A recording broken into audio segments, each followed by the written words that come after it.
Mas o brasileiro esquece rápido. E como é que era a ingenuidade desses apaixonados revolucionários que deixaram tanta coisa pra gente e que o povo esquece rápido? E eu acho que fazia um pouco parte da própria força nossa interior, porque eu acredito que sem paixão, sem um pouco de ingenuidade, não se constrói nada. É evidente que é preciso conhecer a realidade. Por exemplo, o Brasil de hoje é uma situação muito difícil.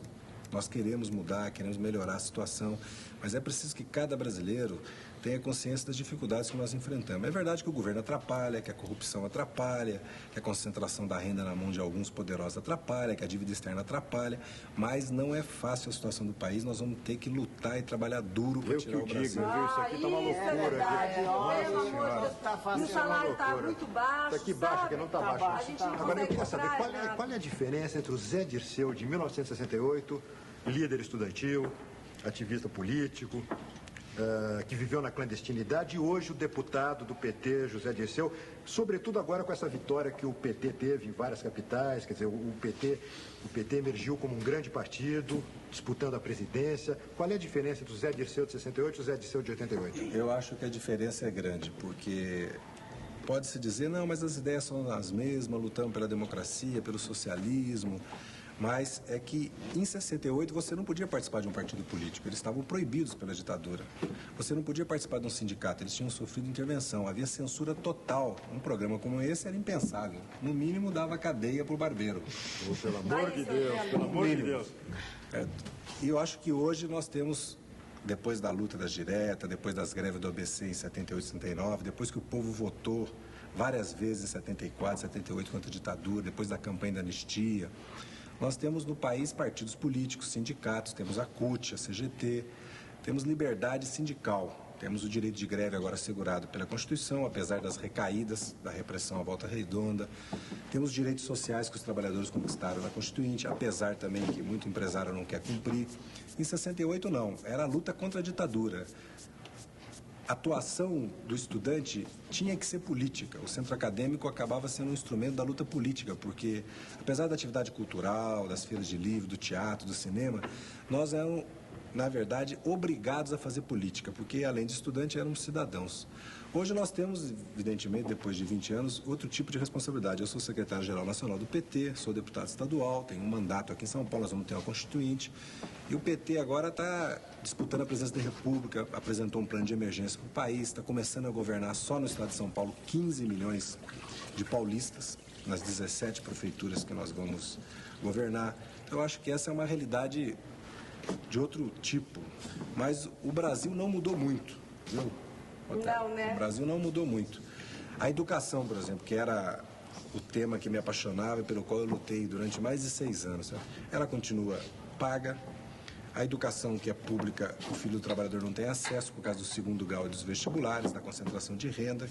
Como não tem escola para todo mundo, A escola de segundo grau, cada dia a pública cai a qualidade.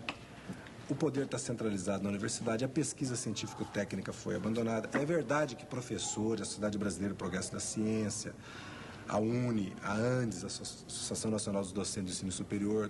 Por isso que você tem que dar graças a Deus as aulas que eu dou aqui para vocês. Eu dou aula de inglês, pessoal, aula de arte. Eles reclamam. De falar que a educação está baixando a qualidade. Baixando a qualidade, você tem que dar graças a Deus, viu? Gente, vocês dão licença um minutinho, por favor? Olha, seu Zé, mudando um pouco de assunto, sabe? Eu queria falar uma coisa pro senhor, assim, de cunho mais, assim, particular, né? Adequada. Ah, por favor, dona Lindalva. Fica à vontade, adequada. Sem censura. Sem censura. Olha, em primeiro lugar, eu vou dizer uma coisa pro senhor. O senhor é muito bonitão, viu? Esse que era o cunho particular. Ah, fica quieto, cala a boca. Eu quero saber uma coisa do senhor. Isso aí tá matando cachorro a grito, viu? O senhor me desculpa, sabe? Mas eu queria saber, o senhor é casado? Sou casado. Sou casado. Tenho um filho que já tem 11 anos, o Zeca. Mas tá casado direitinho ali junto, né? Casado direitinho. Bom, mas boi amarrar também pasta, né? Se eu quiser me passar aqui, não tem problema, viu, seu Zé? Diz que naquela época, nessa época aí de repressão, de ditadura, sumiu um monte de gente, né? Amigo do senhor sumiu, não? No Brasil, entre 1964 até o fim da ditadura, mais de uma centena de brasileiros desapareceram. Eu tenho vários companheiros que morreram, eu sempre lembro o Arantes, José Roberto Arantes, que foi presidente do Grêmio da Faculdade de Filosofia.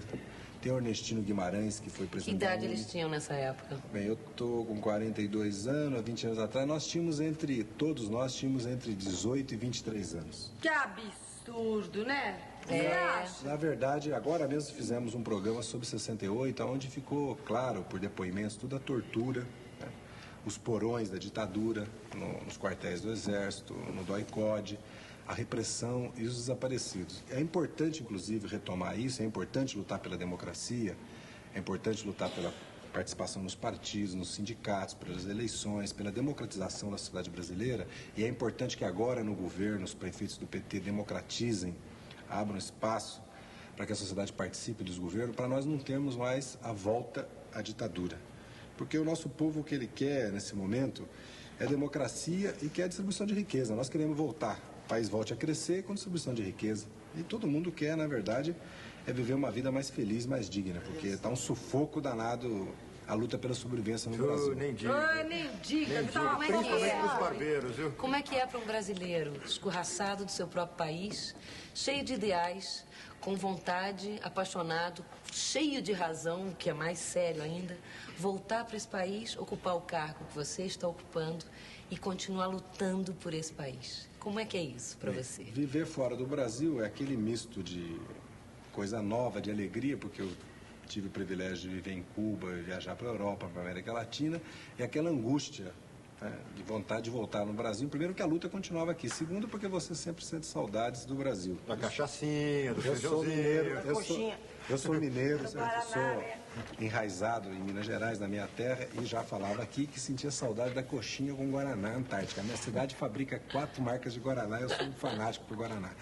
Agora, eu acredito que existe uma alegria interna, porque nós sempre lutamos pela realização, pela construção de um partido. Quando eu cheguei no Brasil, já tinha notícias do PT na clandestinidade, no exterior, e a construção do PT, essa vitória que o PT teve agora, esses 8 anos de luta, é uma coisa que eu acho que gratifica a todos os petistas, e também é importante para nós porque acho que resgata a luta e a memória daqueles que morreram, daqueles que lutaram, que foram presos, daqueles que ficaram pelo caminho, não? Porque eu acho que há uma memória coletiva no Brasil. O nosso povo deu uma grande lição agora, dia 15 de novembro. Você lembra que muita gente dizia, não, o povo vai votar branco, o povo vai votar nulo, o povo não quer mais saber de política, agora é apatia. E como em 74, em 78, que o povo votou contra a Arena quando ninguém esperava, como nas greves do ABCD que ninguém esperava, não, já tinha acabado a luta de classe no Brasil, luta sindical, greve no Brasil, nem vamos mais falar nisso. Eu me lembro que o Geisel deu uma entrevista para a Folha, que a manchete era, no Brasil de hoje não haverá luta de classe. E depois também a própria campanha das diretas, que mostrou que o nosso povo tem essa aspiração por felicidade, por uma vida mais digna, por democracia, por justiça social, e que aqueles que acreditam nisso, certo?